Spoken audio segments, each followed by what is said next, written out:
સુરતમાં ઓક્સિજનની અછત યથાવત રહેશે. સુરત કલેક્ટરનું મહત્વનું નિવેદન, રોજ કમાઓ રોજ ખાઓ જેવી શહેરની સ્થિતિ સર્જાય છે. ઓક્સિજન ઉત્પાદન આપણા હાથમાં નથી. જેટલો સપ્લાય મળી રહ્યો છે એને યોગ્ય રીતે વહેંચણી કરવા માટે પ્રયાસો કરવામાં આવી રહ્યા છે. નોવેલ વિકલ્પ હેઠળ ઓસ્લેટર મિત્તલ કંપનીના પ્લાન્ટમાં ઓક્સિજન મળી રહે તેમ હોવાથી ત્યાં જ હંગામી હોસ્પિટલ ઊભી કરવામાં આવી રહી છે. सर फिलहाल जिस तरह ऑक्सीजन की शॉर्टेज है, किस तरह की परिस्थिति है और किस तरह के निर्देश हॉस्पिटलों को दिए गए? अभी सूरत में ऑक्सीजन की जो आपूर्ति में घट है उसके लिए सारे हॉस्पिटलों से पहले भी इस बारे में मीटिंग की गई थी और उनको बताया गया था कि हमारे पास ऑक्सीजन में लग्जरी नहीं है कि हम लोग उसको रैंडमली यूज़ कर सकें. तो उनको अपने जो ऑक्सीजन कंजम्पशन है उसमें इंजीनियरिंग लीकेजेस या फिर मेडिकली जिसकी जितनी रिक्वायरमेंट है उससे ज़्यादा कंज्यूम कर रहे हैं, तो उनको भी रैशनलाइज करने के लिए कहा था. काफ़ी हॉस्पिटलों ने उसमें रैशनलाइज भी किया है.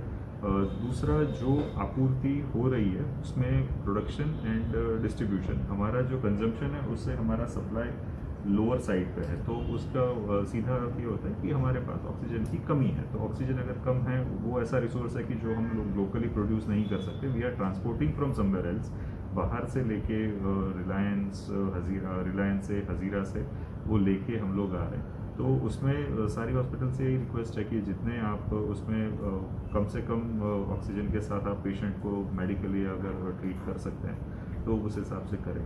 और इस at the same time last पूरे दिन में भी मिडनाइट से गिन के मिडनाइट तक we gave almost 76 metric ton to refillers, which is usually the consumption 80 metric ton 90 metric ton refillers के पास कंजम्पशन होता है. तो उसको हम लोग नियरली पहुंच पाए थे.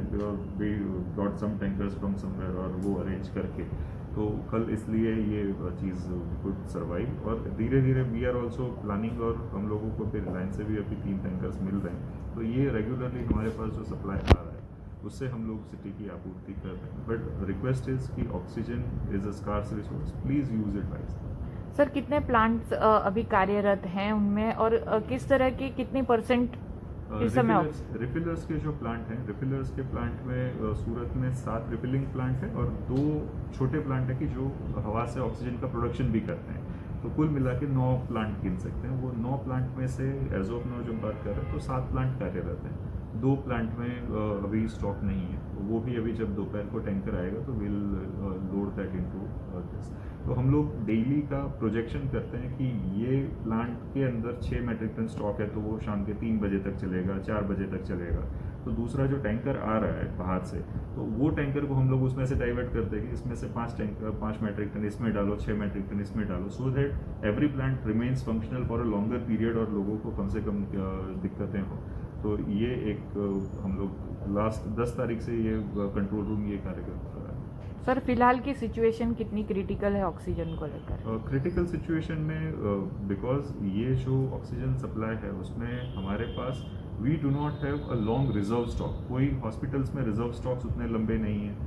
रिफिलर्स के टैंक भी हैं, वो भी जब टैंकर आता है उसको रिफिल करते हैं, लोग भर के लेके जाते हैं. तो उनके पास भी स्टोर्ड टैंक्स में भी माल नहीं है कि वो लोग उनको रेगुलरली दे पाएँ. सो इट इज़ ऑलवेज जो आ रहा है उसको हम लोग डिस्ट्रीब्यूट कर रहे हैं. स्टोरेज का अभी हमारे पास लग्जरी नहीं है. सर सूरत में कितने दर्दियों पे असर होगी, मतलब ये ऑक्सीजन कम पड़ने के लिए?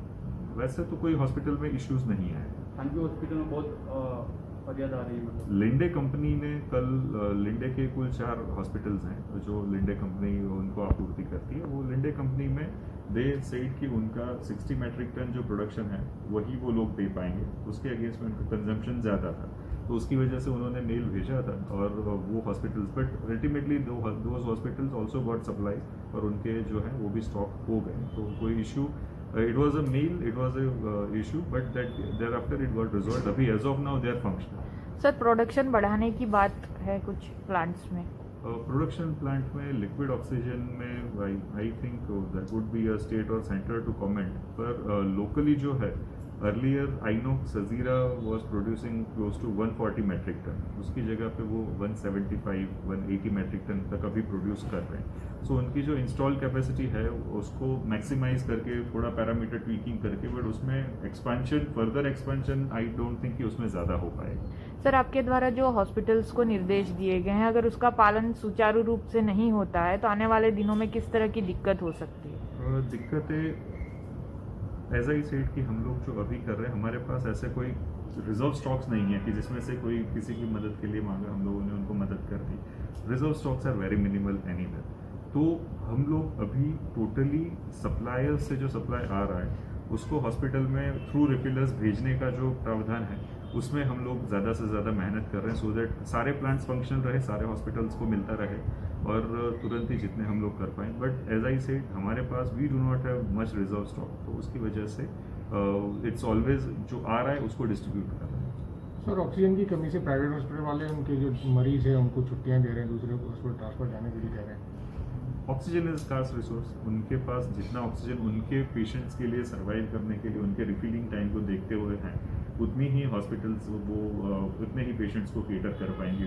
Similarly ventilatory patients, biker patients जो भी हैं, उनका ऑक्सीजन कंजम्पशन जो है, अगर उनकी ऑक्सीजन की सप्लाई इज एक्स और उसमें इतने ही पेशेंट्स हो सकते हैं, तो काफ़ी सारे हॉस्पिटल्स में ये इशू भी है कि उनकी कैपेसिटी से ज़्यादा पेशेंट्स थे, फ्रीक्वेंटली रिफिलिंग हो रहा था, इसलिए they did not have an issue. अगर उनका रिफिलिंग डिले हो जाता है या रिफिलिंग में उनको टाइम लगता है, then they may have an issue. So उसके लिए काफ़ी हॉस्पिटल्स अपने पेशेंट्स हैं उसमें लोड अभी कम कर रहे हैं। तो सर ऐसे हालात में पेशेंट का क्या हुआ, कहाँ जाएंगे इलाज करने? ऑक्सीजन का जो इशू है वो अभी एज ऑफ नाउ एग्जिस्ट।